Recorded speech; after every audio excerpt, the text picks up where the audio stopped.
Buvey, I need to ask you something. I need to ask you something very serious.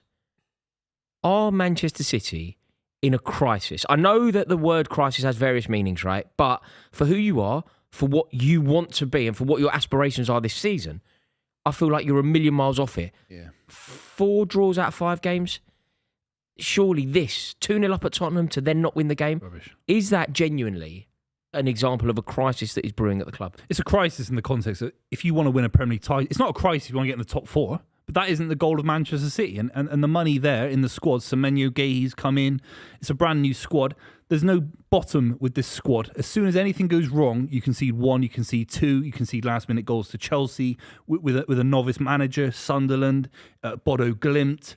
There's individual quality as high as anyone in the league in Europe. Cherki, individually, Haaland's still one of the great strikers in the world. Foden, Semenyo, Guehi. But when things go wrong, there's absolutely no weight to the City side. And that's where Arsenal have an advantage, for sure. There's frailty to you. There is a frailty and a vulnerability and a weakness that you just don't associate with Man City. And that's so worrying. Like, you don't have any staying power. That game, for 45 minutes, that game was played in effectively a silent stadium, a stadium that was expecting defeat, and a stadium that was witnessing their team go 2-0 down. It was game, set and match. It was a gift-wrapped 3 points, and yet somehow, credit to Tottenham will come on to But we're talking about football. What I don't know what he could have done. It was the best lineup I thought. Semenyo on one side, Cherki on the other, Haaland. And I don't know if maybe the squad's not good enough to win the league title. I think there was a mentality issue as well. In the second half, we just were winning every ball. And Xavi Simons had the game of his Tottenham career. And, to be kind to Manchester City, which, is fair to be, because they've got 2 new players coming in. As good as Guehi and Semenyo is, they've got to fit into. They've got to figure out what their role is and how well they can play with other players. Your backline's been decimated, but I think the second half... Flav. You want to talk about backlines? Your backline was Gray, Dragusin, Palhinha, and the doggy. And Romero. I mean, come on. And we lost Romero at half-time. So this is what it's really about, is about desire and drive in that second half. And Spurs perhaps felt like, and Frank said, well, we have to do something here. We have to. And they picked up the mantle, and it showed a like I said, desire and drive, and the quality on the ball as well in the second half to really hurt Man City. That's concerning, it? No shots on target in the second half. Yeah. Concerning. Yeah. Like, Spurs are there for the taking. They have been at home. Whatever we say, it's a banter, whatever. It's no banter. Like, it's just facts. There are opportunities there to make it 3 or 4-0. Definitely. And where's Haaland's ruthlessness? I miss David Silva. And all that and the life. laughing and the cuddling of the doggy. What is that about? I hate that. He's the highest paid player, not only in the club, in the Premier League, and maybe in Europe. Certainly top 5 in Europe. He has to show more Erling Haaland. He has to come short. He has to give angles. He has to be aggressive. Drogba didn't have the greatest goal-scoring record in the world. He wasn't banging 50 a season. He wasn't. But he gave something, part of his life, every single game on the line. This is it. It's all very well talking about service, and maybe we could explore the service that he was provided. But sometimes the world's best striker creates out of nothing, drags his team to a victory that they don't deserve, finds a way, drops deep and pings it in from 35 yards. Haaland offered nothing. He offered absolutely nothing. And this is going to sound like a crazy sentence, but I assure you, if you didn't watch the game, this is 100% true. Solanke offered so much more than Erling Haaland today. Yeah, of course he did. That's a ludicrous sentence. A ludicrous lethal finishes as well. We've looked like different teams since Even if Solanke's come Solanke back. didn't score today, he offers more. That's the issue. I don't know if this is the game to talk about him, though, because I appreciate he had a decimated back 4 and he should have imposed himself more. How City have let slip a 2-0 lead against a Tottenham side that didn't have the likes of Maddison, Kulusevski they hadn't had all season, didn't have, just the plethora of option and depth. He started with the back 3 to largely Porro, Van de contain them Ven. and try counter-attack. But once you're 2-0 down, you can't counter-attack. You've got to be on the front foot. And City got outplayed by a front-footed, more aggressive, more inventive, more cohesive Tottenham side with the players they're missing. And I said this during the Manchester derby. I was looking at the goals they were conceding, including the 3 that were called offside.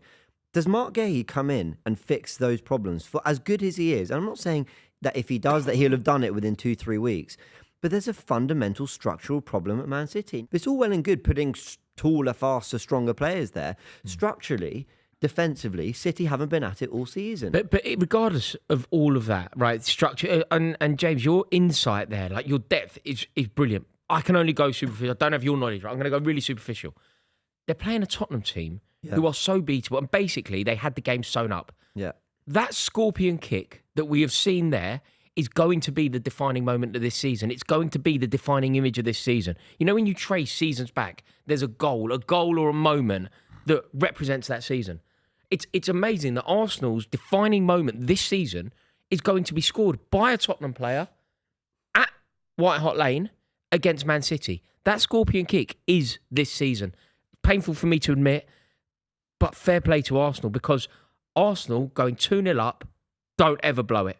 Man City going 2-0 up, there was always an opportunity. And the second that they got that one back, like, you know, we thought it could have been ruled out. You know, we thought that maybe Gahey was kicked. Yeah.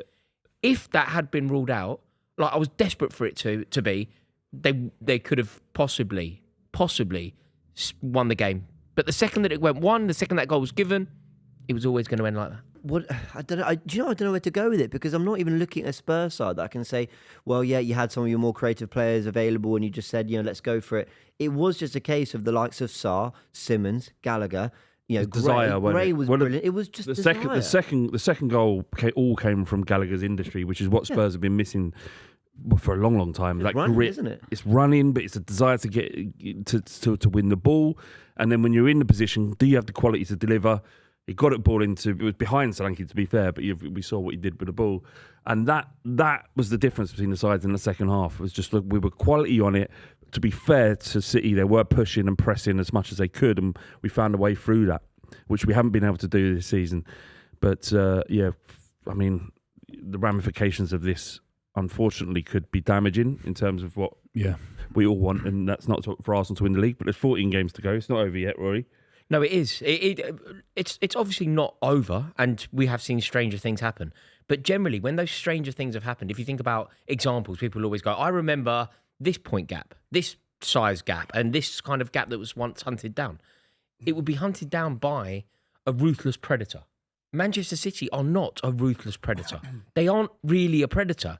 They look weak, they look vulnerable, they look more likely to be beaten than they do. Like, when they've won one game in 5, and people are telling you that they're capable of, like, finding themselves, capable of going on a run. I feel like we're all, and I'm as guilty of it as anyone. People will often label me a nostalgia merchant, but I feel like we're all so conditioned by the brilliance of City, and especially the brilliance of Pep Guardiola and Guardiola's City, that we sort of go, they'll be able to do it. They're not capable. Romero going off should have been the end of the game as a tie. Yeah. It should have been, and yet it wasn't. Yeah. You know, like, we're talking about Dom Solanke and Conor Gallagher running Guardiola's team ragged. Xavi Simons running them ragged. That was Simmons' best displayed. Brilliant. But why has he got the space? And the only way Guardiola ever stopped sides defensively is why he's won the amount of trophies he has at the highest level was with the ball. Some managers are great off the ball. Some of the great Italian managers, Jose Mourinho, he was never like that. Guardiola says, I want 66% possession in a game. That will kill you. Yeah. It should have been 2-0 and you don't touch the ball in the second half. I do wonder if he's sort of second guessing what he's doing now, because the game has shifted. It has become about more. The way you move the ball into Simmons and then into quick, half chances, it's almost like Guardiola can't keep up. Or he has to adapt, and he's struggling with that transition to whatever this new style is. And I do agree. He's willing to change. We've seen it. You saw against Arsenal what he did to make sure that they didn't lose that game. Who's top of the Champions League? Who's top of the Premier League? Who's in the FA Cup and the League Cup? It's Arsenal. They are the flavour of the month right now. They're long ball FC. They dominate the airways. They control the sky almost. It's ridiculous with long balls. That's just where football is, though, Rory. It doesn't matter. It is where football is. Whether you like it or not. It is. But what I must say, we have to talk about Tottenham's brilliance on some level. I can't believe what we saw. Everything that we've spoken about with Frank's Tottenham, it just wasn't on display. It just wasn't there today. They were amazing. I did say before it started that there has been an improvement in the last month or so that's coincided with Solanke's return to our first team, and we have been much more attacking. Against Burnley, we had like an XG of something like 2.3, which is our highest of the season. We hit the target 11 times. There were points in the first part of this season where if we hit the target once in 90 minutes, it would have been a surprise. So, like I said, I think they've just given Frank license and said, look, we're not going to fire you. This is not how season's going to go. Ignore the noise, and we do what you got to do, and also acknowledging the difficulties and the injury crisis as well. So there has been an improvement. Like, I don't genuinely fear that there's any risk of us getting involved in that relegation Do you dogfight. think- I felt, Flav, that a lot of people had almost said that it was over for Frank at Tottenham. I It felt was it- over. It was like it felt he was kind of dead man walking. Yeah. Is he? Is it still dead man walking, or can it be salvaged? I don't think he's going to lose his job regardless of what happens. I think the board have decided that this is his season. Providing, I mean, if we get sucked in and you're in the bottom three, then that's a different conversation. But you're not going to be not with that display. Not with the You're play. just We've not got gonna too many good players Yeah. to be in that conversation, especially with other clubs sort of in free fall. But no, I don't. I think that's the point, right? Is that so many times we've been so quick to set the manager, and probably for good reason. You end up with an interim manager giving him 15 games a season, which gets you nowhere. Ryan Mason, like when he got sacked from West Brom, you're like, oh God, this is stitched on that Frank is going to be sacked. And almost like, despite my feelings towards Thomas Frank, largely going back to that Arsenal game and that insipid performance, is I feel more comfortable with the club saying, you're our manager and nothing's going to happen, than the kind of the need to act swiftly that Daniel Levy would often, go by. So, and do you know what it does as well? Your injury crisis has been bad. Like, I think the performance. I'm not excusing a lot of the performances, regardless of injury crisis, but you spend some money on proven class in Conor Gallagher. You then get Dom Solanke back fit. You give Xavi Simons a bit of time. You're still without James Maddison and Kulusevski. All of a sudden, you're like, I don't know. It doesn't look that bad from the outside looking in. I appreciate first 11. There is no issue. I think, like, genuinely, I was sitting just over there when he said, "Where are we going to finish?" And I said, "5th." I think without an injury crisis, we would probably be looking at the top 5. I do think this was the most Thomas Frank performance we've had so far from Tottenham. Something that maybe actually since the City, the win at the Etihad, where you were aggressive, you were direct, you could play on the floor, but you could go long. There were runners from midfield. The fullbacks got forward, but you had some pace. It just felt Brentford. What I liked about Brentford under Frank was they could do so many different things, and season on season they looked different. And this was you in one game adjusting to the injuries, adjusting to a back three to a back four, and actually I was just showing some fight. I know it kind of we're talking less than tactics here, but sometimes it is just those little things. And I think we spoke about this, on the watch along. Sending the message out to the players who have failed plenty of managers now, sending the message to them that no, you're not going to get away with this. We're not just going to change the guy again and bring someone else on. At some point, you lot need to start to play, at the level that we know you can play at. I think that sends a good message for the long term, even if you let Frank go in the summer because he's not the guy. At least you've sent a message to the players. Yeah, for sure. They knows they have to be responsible. I just feel like this kind of performance, it could be, and look, time will tell, but it could be the kind of performance that actually changes Frank's perception at Tottenham. It could be. We'll see how he develops. We'll see what happens from here on in. Semi-final coming out, League Cup. You confident for to that? play? Well, no. Yeah, you're 2-0 not on that. Not on that. No way. Newcastle will be licking their lips. They're not a great Newcastle side. Buvey, do you think Rodri is a problem? Sounds like mental words, aren't they? But is Rodri actually a problem? The form before going into him coming back was 8 wins in a row with Nico Gonzalez. He got injured. That's why Rodri's playing as much football as he did. I thought he was good against Chelsea. I know that was a draw. Good against Brighton in a draw. Sunderland. I don't know if you drop Rodri. I still think he brings so much on the ball, so much possession, high quality passing. I just think it's around him.